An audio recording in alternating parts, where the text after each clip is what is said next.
Hello everyone, welcome to another Google Bar tutorial video. Now in this tutorial video, I will show you how to export programming code from Google Bar to Replit.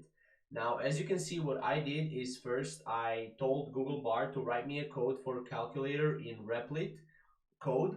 So basically this is going to be a Python code, right? You can also just tell him that you can enter the Python code. As you can see, you can do this for any other program right here. You can do this for calculator, you can do this for whatever, right? But as you can see, I got the code here, and now what can I do to actually go and export this code into Replit? Now as you can see, I have a couple of options here. I can mark this as a good response, mark this as a bad response. I can modify response, more casual, simpler, longer, shorter, more professional if I want. Or I can go here and I can export this to Replit.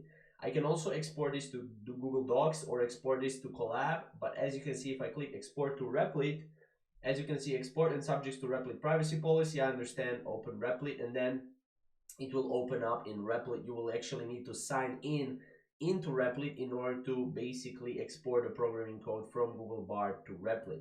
Now, again, like every single code that you generate here can be regenerated again and can be again shared and export into Replit. It's very simple, very easy. You can also copy this code and then copy that in Replit as well. So hopefully this video helps. If you want more Google Bar videos, definitely check out our channel for more, and we'll see you in the next video. Thank you guys for watching.